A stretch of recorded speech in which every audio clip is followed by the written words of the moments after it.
What happens when you mix Conan the Barbarian with a sentient, bloodthirsty helmet? You get Death Dealer. Death Dealer is an original art piece created by the legendary Frank Frazetta in 1973 that then led to multiple spin-offs of novels, merchandise, and actually 2 comic book series published by Verotic and Image back in the 90s and early 2000s.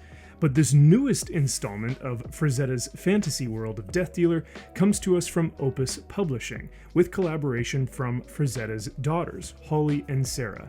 And who better to carry out his legacy? Welcome back to the channel, everyone. My name is Max, and today we are going to be taking a look at Death Dealer issue number 1.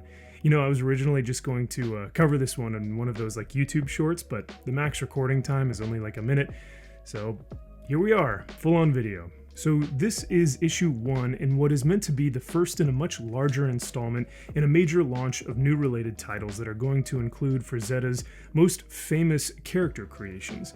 And what a launch it was. This book hit me with the impact of a freaking artillery shell. And as someone who isn't really too familiar with the character of Death Dealer, this was a fantastic introduction. I was able to follow the story perfectly, and it kept me engaged the entire time. The interior art and color is top-notch and is everything I could have asked for in a gritty fantasy book. This is also very high quality with their paper condition that is significantly better than that of Marvel or DC. My favorite aspect about this book is that it doesn't hold back on anything. Just to give you an idea of what to expect without any spoilers, of course, there's a scene of Death Dealer ripping the spine out of a giant monster, and another scene of a beautiful, scantily clad woman casting magic spells on her enemies.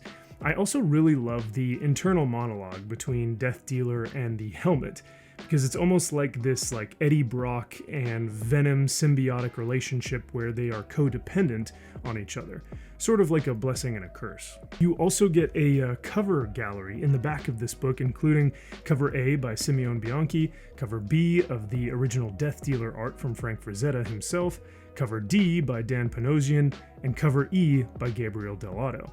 Though the Frazetta variant is my personal favorite, the Gabriel del Otto one is still pretty freaking sick, so I picked them both up from my comic shop.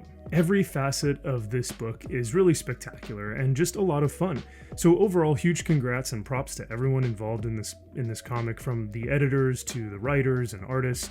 This is how you get readers engaged in a new project. Thank you so much for watching, and I'll see you guys in the next video.